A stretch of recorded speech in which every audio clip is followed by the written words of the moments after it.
कुछ स्टूडेंट्स 5 घंटे पढ़कर भी भूल जाते हैं, उनको कुछ याद नहीं रहता।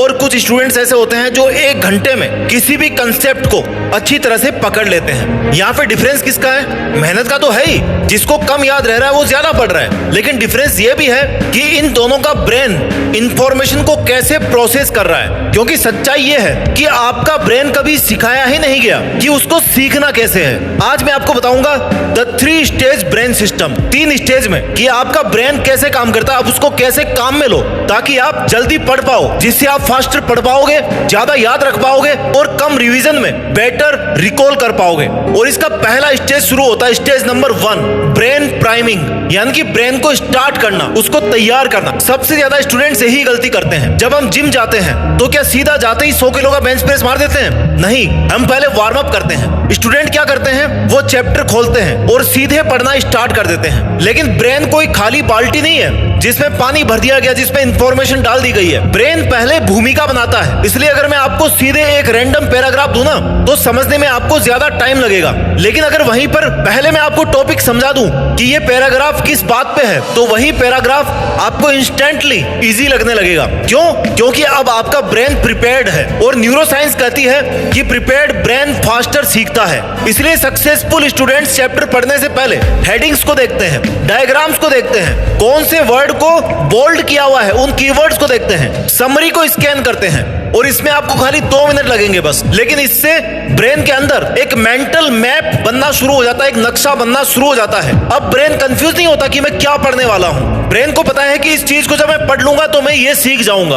और कंफ्यूजन कम होते ही कंप्रीहेंशन स्पीड बढ़ने लगती है। अब एक इंटरेस्टिंग एग्जांपल से आप इसको समझो। अगर मैं आपको 20 रैंडम वर्ड्स दूं तो शायद उनमें से आधे भी आपको याद नहीं रहेंगे। लेकिन अगर उन्हीं वर्ड्स को मैं एक स्टोरी में जोड़ दूं और फिर मैं आपसे पूछूं कि इस स्टोरी के मेन वर्ड्स कौन से हैं, तो आपको ज्यादा मुश्किल नहीं होगी। आपकी मेमोरी इंस्टेंटली इंप्रूव हो जाएगी। क्यों?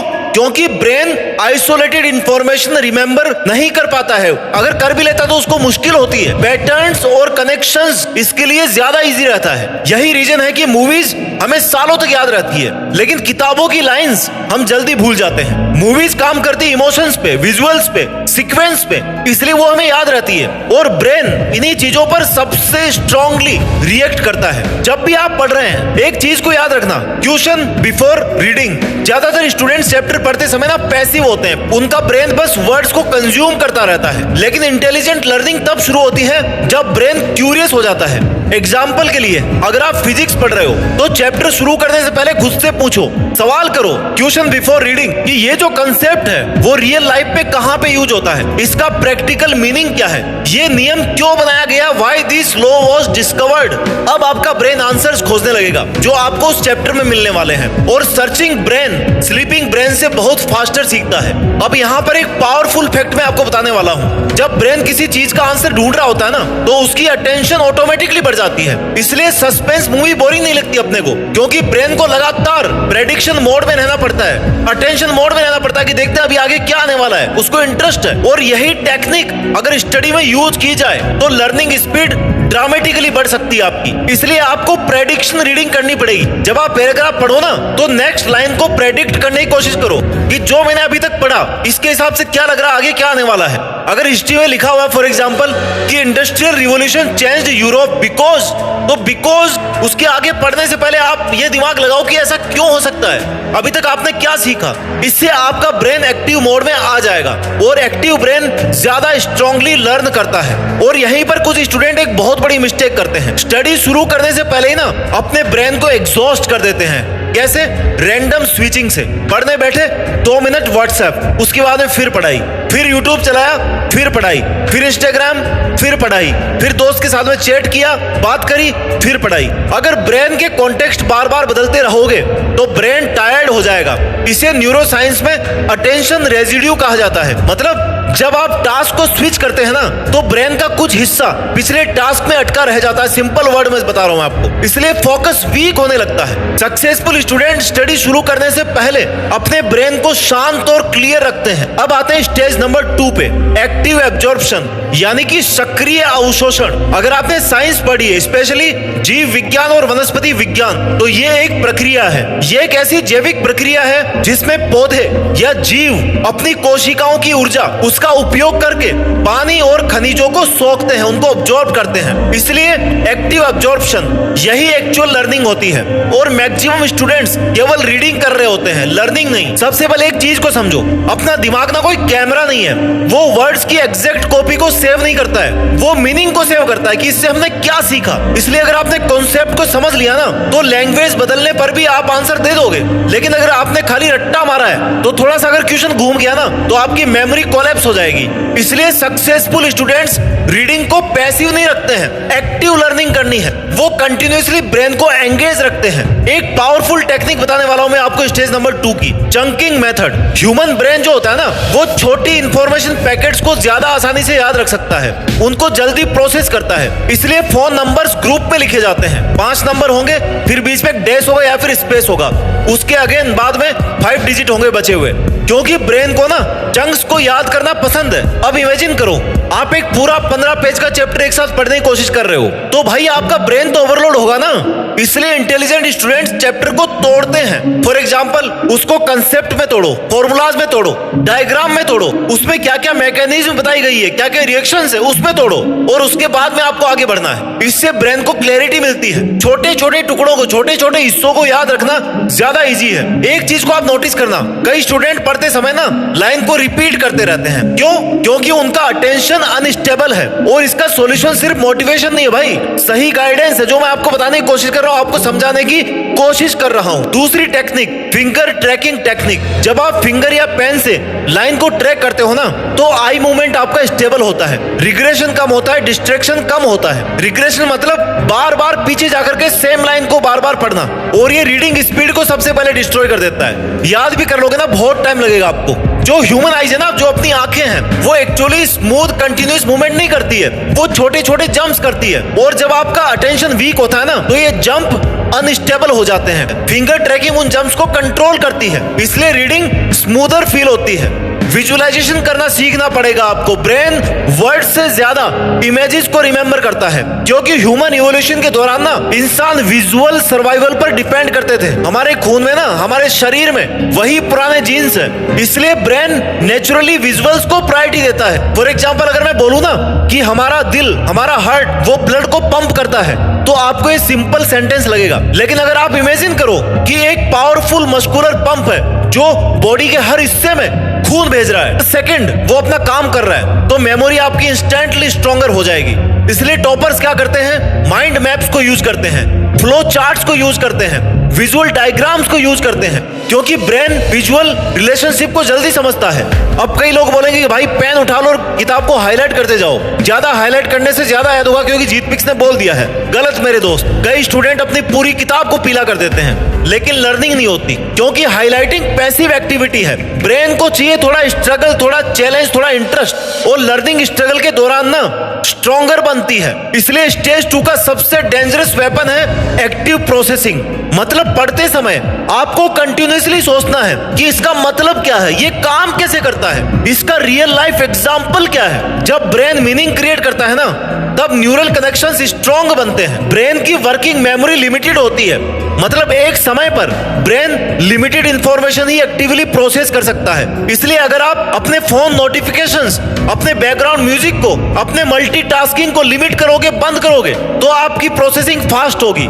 ये जो साइड में चीजें चल रही ना, इनको बोलते हैं कॉग्निटिव लोड, जो फालतू के लोड है। इसलिए अगर आपका दिमाग बहुत सारी जगह पे घूम रहा है, तो आपकी लर्निंग एफिशिएंसी गिर जाएगी, क्योंकि वर्किंग मेमोरी ऑलरेडी ओवरलोडेड है।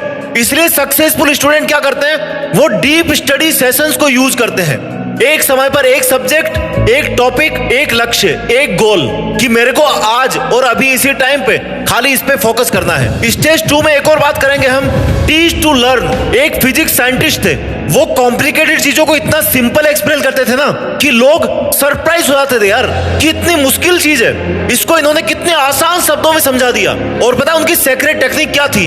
अगर कोई चीज सिंपल एक्सप्लेन नहीं कर सकते ना आप किसी को, तो शायद खुद भी आप डीपली उसको नहीं समझे हो। इसलिए teach to learn and learn to teach. सिखाने के लिए सीखो और सीखने के लिए सिखाओ। इसलिए चैप्टर पढ़ने के बाद में खुद से पूछो, क्या मैं इसे अपने छोटे भाई को समझा सकता हूँ, क्या मैं अपने क्लासमेट को समझा सकता हूँ? अगर नहीं ना, तो फिर कॉन्सेप्ट को और सिंप्लीफाई करो और थोड़ा डीप में जाओ। जब आपका ब्रेन इंफॉर्मेशन को अपनी लैंग्वेज में कन्वर्ट करता है ना, तभी रियल अंडरस्टैंडिंग बनती है। अब आते हैं स्टेज नंबर 3 पे, जो सबसे इंपॉर्टेंट है। हमने वीडियो की शुरुआत में बात करी थी कि मैं आपको 3 ऐसी स्टेज बताने वाला हूँ जिससे आप चीजों को जल्दी याद रख पाओगे लंबे टाइम तक। और स्टेज नंबर 3 है मेमोरी लॉकिंग, और यही लॉन्ग टर्म मेमोरी बनती है। और यहीं पर मैक्सिमम स्टूडेंट सबसे बड़ी गलती करते हैं। वो क्या करते हैं? सेम चीज को बार बार पढ़ते रहेंगे, क्योंकि उन्हें लगता है कि जितनी बार पढ़ेंगे उतना ज्यादा याद होगा। लेकिन न्यूरोसाइंस कुछ और कहती है भाई, मेमोरी स्ट्रॉन्गेस्ट तभी बनती है जब ब्रेन इंफॉर्मेशन को खुद रिट्रीव करने की कोशिश करता है।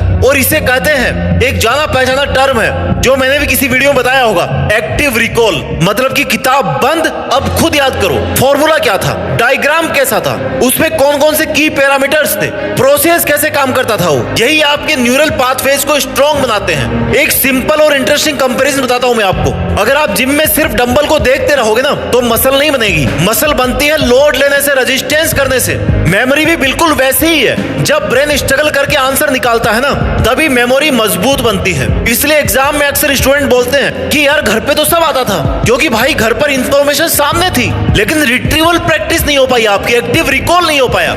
एक जर्मन साइकोलॉजिस्ट ने रिसर्च किया और उसने पाया कि जो अपना ब्रेन है ना, वो नेचुरली, उसका नेचर ही ऐसा है कि वो इंफॉर्मेशन ना भूलता रहता है, भूलता जाता है। टाइम के साथ में इंफॉर्मेशन वीक पड़ती जाती है। अगर रिवीजन ना हो ना, तो मेमोरी रैपिडली फेड होती है। यानी कि टाइम बढ़ने के साथ में मेमोरी डिके होती है, और स्पीडली, एक्सपोनेंशियली डिके होती है वो। यहाँ पर सबसे इंपॉर्टेंट चीज क्या है? ब्रेन परमानेंटली फॉरगेट नहीं करता है, वो प्रायोरिटी डिसाइड करता है। अगर इंफॉर्मेशन बार बार यूजफुल लगेगी आपको, आप अपने फोन को अनलॉक करते हो, डेली आप उस पासवर्ड को दिन में 100 बार यूज करते हो, आपको वो पासवर्ड याद है, वहीं पर किसी का मोबाइल नंबर है, उस बंदे ने आपको 10 दिन पहले दिया था, आपको जरूरत ही नहीं पड़ी उसकी, आप उसको भूल जाओगे। इसलिए कोई इंफॉर्मेशन अगर आपको बार बार यूजफुल लगती है, आप बार बार उसको यूज करते हो, तो ब्रेन उसको लॉन्ग टर्म मेमोरी में भेज देता है। इसलिए सक्सेसफुल स्टूडेंट्स स्पेस्ड रिपीटेशन का यूज करते हैं, यानी कि सेम डे क्विक रिवीजन, उसके नेक्स्ट डे रिकॉल, उसके 3 दिन बाद में फिर रिवीजन, उसके 1 वीक बाद में फिर से रिकॉल।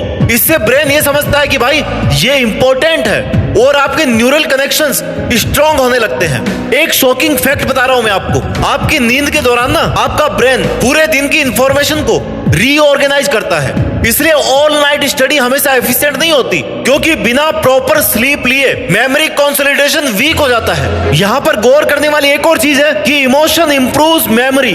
एक साइकोलॉजिकल फैक्ट ये भी है कि जो आपके इमोशंस है ना, वो आपकी मेमोरीज को इंप्रूव करते हैं। फॉर एग्जाम्पल, आपको किसी ने प्रपोज किया, वो आपको लाइफ टाइम याद रहता है, क्योंकि वहां पर इमोशंस थे। किसी ने आपकी बेइज्जती करी, वो आपको हमेशा याद रहता है। कभी आप सरप्राइज हुए, कभी बहुत ज्यादा डरे हो, तब भी आपको वो सालों तक याद रहता है, क्योंकि इमोशन आपके मेमोरी फॉर्मेशन को स्ट्रॉन्ग बनाते हैं। इसलिए बोरिंग इंफॉर्मेशन को किसी स्टोरी से जोड़ो, किसी ह्यूमर से जोड़ो, किसी अजीब सी फोटो के साथ में जोड़ो, या फिर उससे पर्सनली कनेक्शन बनाने की कोशिश करो, पर्सनली उसको रिलेट करो। इससे मेमोरी आपकी स्ट्रॉन्ग होगी।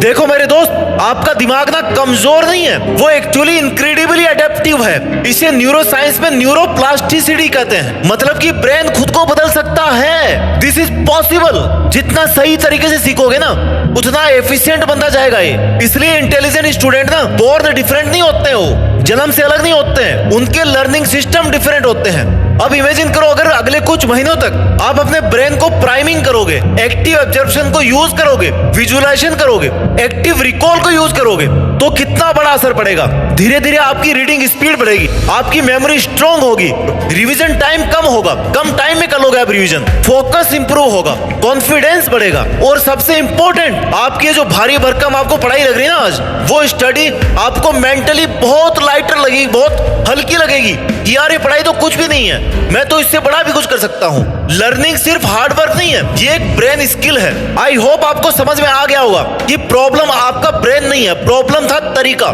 जो आपने अभी आज तक सीखा ही नहीं। वीडियो के लास्ट में मैं इन तीनों स्टेज को एक बार फिर से रिपीट करता हूँ। स्टेज नंबर 1, कुछ भी पढ़ने से पहले उसकी भूमिका बनाओ, अपने ब्रेन को प्राइम करो। स्टेज नंबर 2, एक्टिव एब्जॉर्प्शन, यानी कि जो आप पढ़ रहे हो उसको कंज्यूम कैसे करना है, अपने दिमाग में बिठाना कैसे है। जिस तरह से पेड़ पौधे अपनी कोशिकाओं की ऊर्जा का उपयोग करके पानी को और खनिज पदार्थों को सोखते हैं, जिसके तरीके मैंने इस वीडियो में पीछे आपको डिटेल में बताए हैं। और स्टेज नंबर 3, मेमोरी लॉकिंग, जिसमें आपको एक्टिव रिकॉल करना है, अपने आप से सवाल पूछने हैं कि क्या फॉर्मूला था, कैसा डायग्राम था।